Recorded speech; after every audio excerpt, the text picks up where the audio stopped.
The 4 German paratroopers and a Kriegsmarine sailor were anxious. This was the ideal moment to make their escape. They had broken free from the POW camp at the French port of Granville and were now concealed from the military police in a hidden nook near the docks. The winter of 1944 was setting in, and the weather continued to deteriorate with each passing minute. Suddenly, the Germans caught sight of an unguarded US Navy landing craft and determined that it was now or never. Without hesitation, the men sprinted toward the vessel, commandeered her, and, armed with only a hand-drawn map and a compass, embarked on their journey to the German-occupied Channel Islands. The escapees bore valuable intelligence on the abundant supplies housed in Granville's warehouses and fortifications. Over 30 miles of turbulent Atlantic waters lay before them, but if the 5 men were successful, the famished German forces in Channel Islands would be able to orchestrate a bold assault against the French port, continuing their fight against the Allied forces.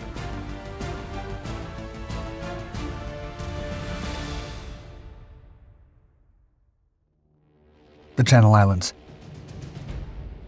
On September 3, 1939, the United Kingdom declared war against the Third Reich following the invasion of Poland. During the initial months of the phony war, life remained largely unchanged across the British territories in Europe. When it came to the Channel Islands, an archipelago in the English Channel near the shores of French Normandy, there was barely any tourism or travel restrictions, despite the increased presence of Royal Navy vessels. However, the situation shifted when the German forces occupied Belgium, the Netherlands, Luxembourg, and France, which capitulated in June of 1940.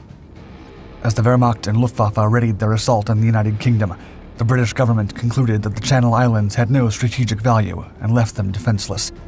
To Prime Minister Winston Churchill's dismay, the government relinquished the British Crown's oldest possession without firing a single shot.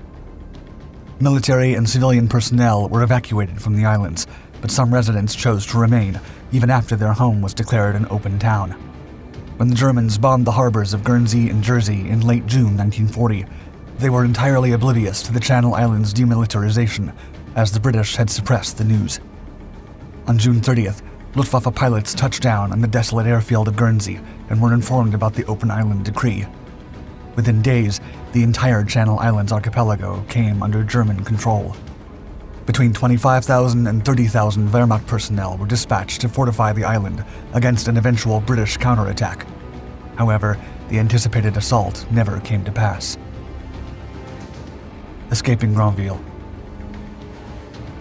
In the winter of 1944, after nearly 5 years of occupation, both German troops and the civilians struggled with hunger and the biting cold. Completely cut off and without a supply line, they lacked food, clothing, and provisions. After the Normandy invasion of June 6th, Churchill declared, quote, "Let them starve. No fighting. They can rot at their leisure." Lieutenant General Rudolf Graf von Schmettau, the commander on the islands, sought a solution to the crisis before starvation decimated his troops. Surprisingly, an answer arrived in the most unexpected of ways. In late December 1944, a daring act of heroism roused the idle German garrison and reverberated throughout the faltering Third Reich. On December 21, 1944, a group of 4 Luftwaffe paratroopers and a Kriegsmarine sailor escaped from the Allied-occupied French port of Granville, located approximately 30 miles from the Channel Islands. The intrepid prisoners meticulously devised their escape plan and risked their lives as they fled the harbor. At midnight, the Germans stole a U.S. Navy landing craft vehicle personnel and navigated the ocean with nothing more than a pocket compass and a hand-drawn map. Emulating ancient mariners, they then braved 30 miles of turbulent Atlantic waters, gambling everything to reach Jersey, the largest of the Channel Islands. The desperate attempt paid off. The prisoners soon made it to German territory and told General Schmettau about the valuable supplies that could be plundered from Granville to save the starving garrison. Granville Port. The French port of Granville had drastically changed since the outbreak of the war in 1939 and the French loss against the Wehrmacht. For a brief period of time, Granville became Europe's most important harbor, after being the first port liberated by the Allied forces following the invasion of Normandy in June of 1944. Over 20 cranes, alongside warehouses and bulk-loading rail cars, were constructed to handle the abundant supplies the invading forces received. Logistics were crucial for maintaining momentum against the German garrisons in the sector, and supplies were vital for the American, British, Canadian, and French forces. However, Granville's importance waned as the Allied forces pushed the Wehrmacht out of occupied France. The port eventually transitioned into a coal hub, where German prisoners of war worked as laborers. These captured soldiers worked at the docks and were housed in an enclosure near the harbor. A U.S. Army battalion was stationed on a hill near Granville, where U.S. Navy patrol boats provided security by monitoring the harbor and dockyards. Despite the presence of Navy patrol boats and some military police, security remained minimal and lax. The German POWs who managed to escape provided all this valuable information to their brothers-in-arms in the Channel Islands. This intelligence convinced the German officers that a small force could storm the port and seize much-needed food and coal without drawing the attention of larger Allied forces. The success of the raiding mission now hinged on favorable weather conditions and German daring. Scheduled for the night of February 8, 1945, the starving soldiers and sailors readied themselves for a swift, merciless, and effective raid, evoking the spirit of ancient Viking marauders. Foul weather. Disaster struck the Germans before the raid even began. The surviving POWs were summoned by Adolf Hitler himself to be decorated in Berlin for their epic escape. The 5 men were picked up by a Junkers aircraft dispatched by the Führer, but it never reached the fatherland. The special transport was shot down by American night fighters over Bastogne as Axis and Allied forces clashed during the initial stages of the Ardennes offensive. Nonetheless, preparations for the raid continued, but adverse weather conditions forced its cancellation on the night of February 8, 1945. Thick fog, heavy swells, and the presence of the U.S. Navy subchaser PC-552 forced the raiding party to turn back and reevaluate the operation. Unfortunately, some of the raiding vessels received the recall order too late and came so close to Granville's harbor that they could hear the music emanating from Hotel Normandie and Hotel de Bain. Other Kriegsmarine craft collected British parachute mines and redeployed them near Saint-Malo. The LCVP used by the German paratroopers during their escape also joined the raid, but floundered and had to be abandoned. Amid the ensuing confusion, one of the German E-boats became separated from the raiding party and encountered a U.S. Navy subchaser, which immediately opened fire. A frantic, high-speed chase then unfolded in the foggy harbor waters, but after enduring more than an hour of relentless pursuit, the German E-boat managed to evade the American onslaught.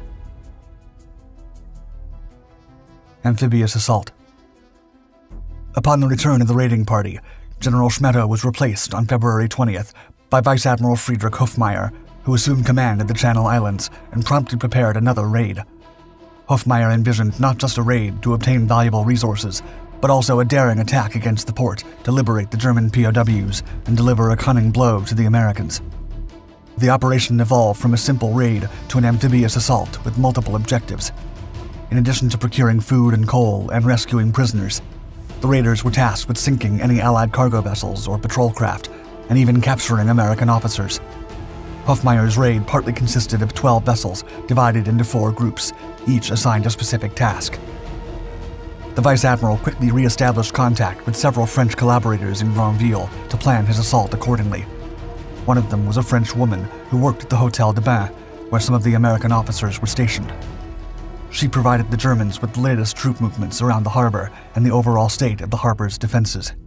The woman then gave the green light on March 8th, and Hofmeier launched the attack after he made sure the forecast was suitable for the operation. 41-year-old Captain Lieutenant Karl Friedrich Mohr was tasked with leading the mission, which comprised over 600 men distributed among 3 fast motorboats, 3 barges, 6 minesweepers, and other craft. The raiding party finally departed the Channel Islands under a calm sea and moonless sky. It was now or never. Detected. The flotilla split into 5 groups, each pursuing its specific objectives. But despite the precautions taken, the raiding party was detected by a U.S. Army radar station at Coutainville at 10 p.m. Joint Operations Command in Cherbourg and Granville's commander, Major William Brown, were alerted to the imminent assault and prepared their defenses accordingly.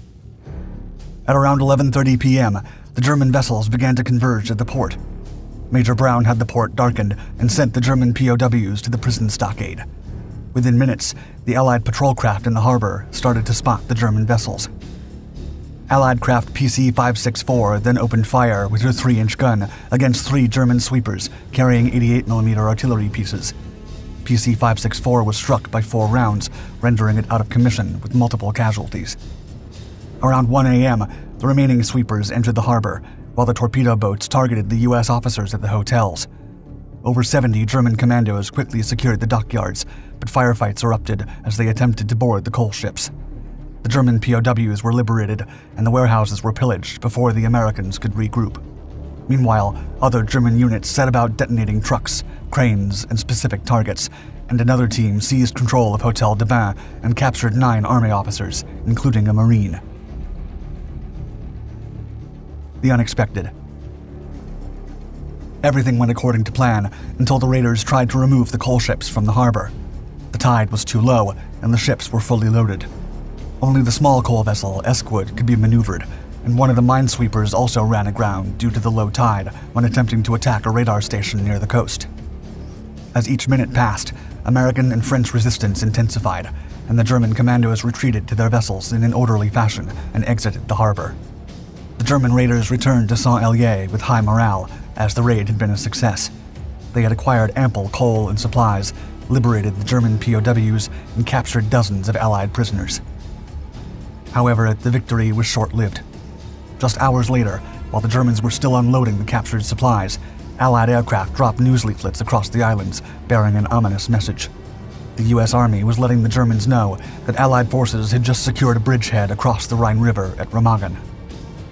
It was only a matter of time before the Reich crumbled, and when Berlin collapsed 2 months later, the undefeated Wehrmacht garrison of the Channel Islands had no choice but to surrender. Thank you for tuning in to Dark Seas. To keep up with more amazing military stories, please consider subscribing to our channel and hitting the notification bell. And if you're interested in exploring how technology was employed in some of the most brutal battles in history, click on your screen and check out the rest of our Dark Documentaries channels. Stay tuned.